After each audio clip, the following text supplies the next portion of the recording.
Hello students, welcome to DKV tutorial.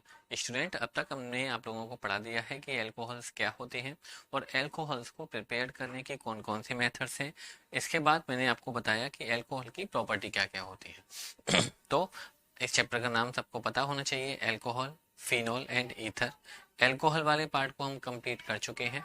अब आगे बढ़ते हैं सेकेंड पार्ट की तरफ, जिसका नाम है फिनॉल। फिनॉल्स के बारे में सबको पता है स्टूडेंट कि सर जब हम बेंजीन रिंग को कनेक्ट कर देते हैं, या फिर ऐसे बोलो कि जब हम एक हाइड्रो ऑक्साइड ग्रुप को डायरेक्टली कनेक्ट करते हैं बेंजीन रिंग से, तब हम इस कंपाउंड को बोलते हैं फिनॉल। या तो ऐसे लिखो या फिर आप इसको ऐसे भी लिख सकते हो, C6H5OH।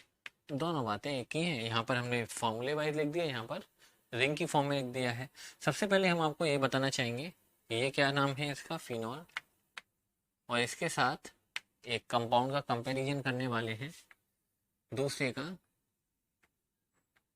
यहाँ पर हमने बेंजीन नहीं ली है, यहाँ पर सिर्फ हमने साइक्लोहेक्सेन लिया हुआ है, तो इसका नाम हम लिख सकते हैं साइक्लोहेक्सेनॉल। ओके, ये दोनों कंपाउंड देखने में आप लोगों को एक जैसे लग रहे होंगे, लेकिन इनमें बहुत बड़ा अंतर है। जो फिनॉल होता है हाईली एसिडिक होता है नेचर में, लेकिन अल्कोहल का नेचर हमने आप लोगों को बताया हुआ है जब अल्कोहल का टॉपिक पढ़ाया था। ये अल्कोहल का जो नेचर होता है वो न्यूट्रल होता है।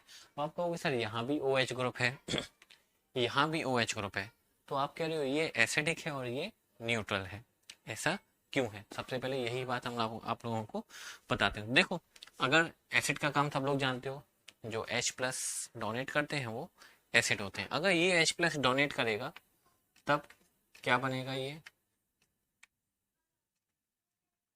अगर इसमें से H+ निकलेगा तो क्या बचेगा, O-।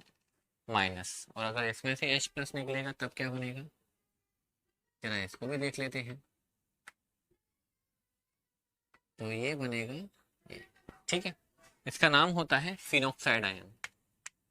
इस कंपाउंड का नाम होता है, आयन का नाम होता है फिनॉक्साइड आयन।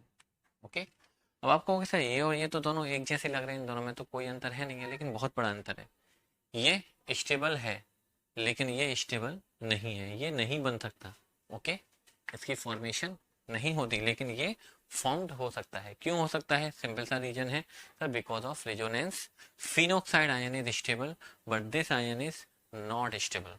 ओके, हम बता सकते हैं कि क्यों स्टेबल है। चलो देख लेते हैं इसकी रेजोनेटिंग स्ट्रक्चर। आप लोगों को रेजोनेटिंग स्ट्रक्चर बनाना बहुत अच्छे से आना चाहिए, हमने आपको पहले भी कभी ना कभी ये बात बताई होगी। ऑक्सीजन के पास आप सब लोग जानते हो 6 इलेक्ट्रॉन होते हैं। ठीक है, एक इलेक्ट्रॉन यहाँ रखा हुआ है, माइनस चार्ज का एक इलेक्ट्रॉन और आ चुका है, तो हमने यहाँ पर 6 इलेक्ट्रॉन दिखा दिए हुए हैं। ठीक है, तो ये यहाँ पर जाएगा तो double bond, pi electron ortho position पर शिफ्ट हो जाएगा। शिफ्ट होगा तब सिचुएशन क्या होनी चाहिए, जरा उसको भी देखें। ओके, यहाँ पर या तो आप लॉन पेयर दिखा सकते हो या फिर नेगेटिव चार्ज दिखा सकते हो, दोनों में से कोई भी दिखा सकते हो, कोई दिक्कत नहीं है। यहाँ पर डबल बॉन्ड, ऑक्सीजन, ऑक्सीजन का एक इलेक्ट्रॉन लोन पेयर आ चुका है यहाँ पर। चलो इस वाले को दिखा दिया। अब इस पर प्लस चार्ज की, सॉरी माइनस चार्ज क्यों था, इलेक्ट्रॉन आने की वजह से। अब इसने इलेक्ट्रॉन इसको दे दिया तो इसका चार्ज खत्म हो गया। ठीक है, अब ये यहाँ पर, तो फिर ये यहाँ पर। रेजोनेटिंग स्ट्रक्चर के बारे में हमने आप लोगों को हेलो एल्किन और हेलो एरीन वाला जो चैप्टर पढ़ाया है, वहाँ पर भी कहीं ना कहीं अच्छे से बातें की हैं। तो आप लोग और ऑर्गेनिक केमिस्ट्री को समझने के लिए भाई, रेजोनेंस का टॉपिक तो ऐसा टॉपिक है जिसकी बात हम, ऐसा कोई सिंगल चैप्टर नहीं जाएगा जिसमें ना करें। हर चैप्टर में रेजोनेंस के बारे में हम आपसे बातें करते ही रहेंगे।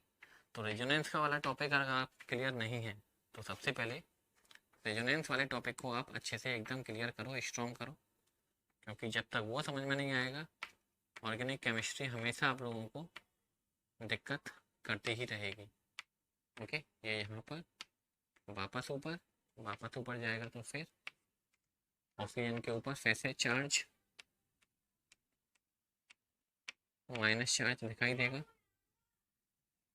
ओके, तो आप देख सकते हो कि फिनॉक्साइड आयन रेजोनेंस की वजह से स्टेबल है, लेकिन साइक्लोहेक्सिनॉल से जो आयन बना हुआ है इसमें कोई रेजोनेंस पॉसिबल नहीं है। इसलिए हम कह सकते हैं कि जो फिनॉल है वो नेचर में एसिडिक होता है। क्यों? क्योंकि H+ डोनेट करने के बाद में जो आयन बनता है फिनॉक्साइड आयन, वो स्टेबल होता है। किसकी वजह से?